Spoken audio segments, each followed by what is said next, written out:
And I would say it's part of, the good and the bad of globalization.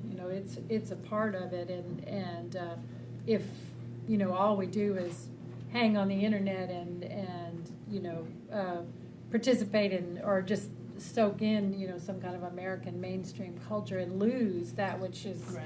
the heritage of our communities and our own stories and all of that, then it's a real loss. But if there are ways to, I think through education and training and celebration to continue to support that which is local and has been important, to communities, then hopefully that can find a positive way of expression through these technologies that's not destructive. I want to bring this discussion, and it may be a tiny bit of a tangent, but I feel like it has some relevance. And it has to do with the choice of the research that is done in any given relevant field. So, for example, the juvenile justice field, and how we've applied it is commissioning research reports. So how do you bridge academia, scholars, to work with community in developing research reports that are relevant, and then how do you develop those reports, whether it's really scholarly at the front end, but then how do you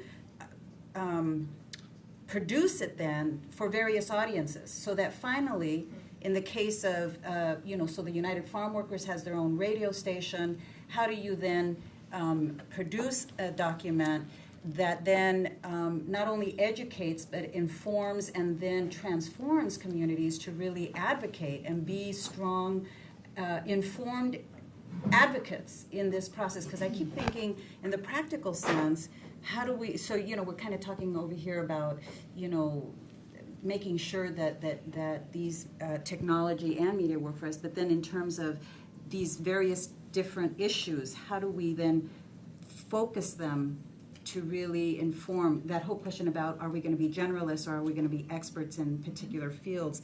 And so then as we do juvenile justice work, we know what works, but the community and the general public still feels a kid does the crime, he has to do the time.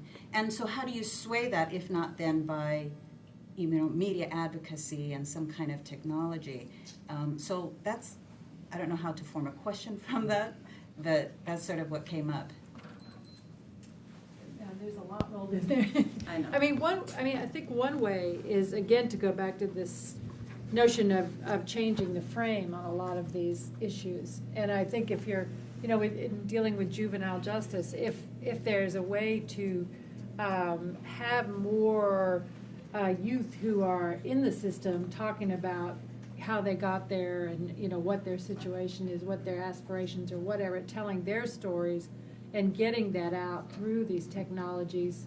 And if you can connect that with audiences who and communities who are the ones that affect the decision maker, that's a way to start to change the acceptance of different policies, so that people are not scared of every young black man that walks by or Latino, so that they, begin to get a better understanding of, and a real, a genuine understanding of these issues. We've done things like, we've done several health initiatives using our radio station where we've involved, it's a community radio station, so our DJs are from the community, and a lot of them are older. We did a whole thing on diabetes, and so they were the interviewers and the interviewees, and they talked about, what it meant to be diabetic, how they had come to have to change their diet, and came up with recipes that worked for them using the foods, traditional foods, and that kind of stuff. And I think that was a pretty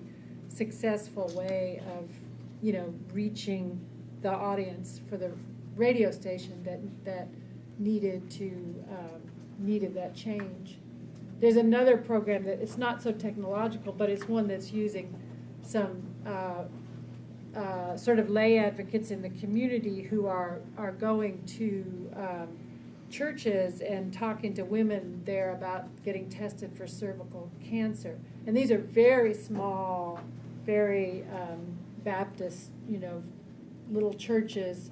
And the University of Kentucky finally realized that women from Whitesburg were going to be potentially a lot more successful in gaining the trust of this population that's endangered than if, you know, the professor comes, or the, you know, the medical professionals from UK come. So I think it's coming up with the appropriate community, the appropriate message, the appropriate kind of approach. I don't know if that answers your question. I would just add, in the science and technology studies literature, there's this idea called lay expertise. So a lot of the social movements have been, certainly health social movements from the 1970s. The Black Panthers actually be an example of this. I mean, their kind of clinic network, for example, would have been impossible without their coalition, you know, their sort of collaboration with the Medical Committee for Human Rights, for example, or for so this, you know, this idea that, and I guess ACT UP is a good example of this. So, you know, this idea that activists have to develop a kind of expertise that allows them to have a kind of dual discourse, right, to be able to speak both to policy communities and then to go back and translate again to other communities. So, you know, the danger of that is like, you know, do you get co-opted into only a kind of technical way of thinking about the problems or issues that you care about? You know, you always have to, I guess, be vigilant about that. But I think, you know, ideally that, you know, using the ACT UP example as an example in which you had people who, you know, learned about clinical trials, learned, you know, had, you know, demanded a seat at the table with big pharma companies and these sorts of things. Raise your hand. Program that we have that I think should be sort of policy related and gets to another area that we haven't really talked about, and that's making sure that our young people not only know how to use their cell phone, but what's going on inside it, and how to develop the next era of technology. And unless they actually do some work with what's inside it, that doesn't often happen. And it's great that they know how to manipulate it. They're far better than I do. But also understanding, you know, what's inside is very important. And getting them a computer. We have a nonprofit in our city that has commitment to every family that has a child in public school gets a free computer, gets training on it, and they're recycled computers with that public access software on it that you were talking about. And then if they want to get peripherals, they can come and work on work on rehabbing computers in order to get the peripherals for free. So it really gets them into the insides of the computer as well, and inspires them to go into engineering or some of the design work for the future. And I think that's another whole area that we really need to encourage young people in. Does it call something, Nancy, the program? Does it have a name, this program? Oakland Technology Exchange is the nonprofit.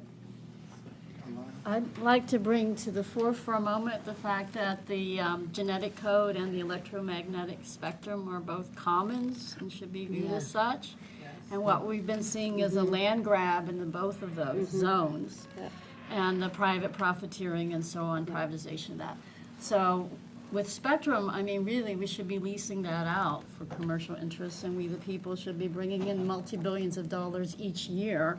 And then there should also be a pretty high percentage of spectrum for nonprofit, and then we should figure out fair use rights policies for nonprofit access.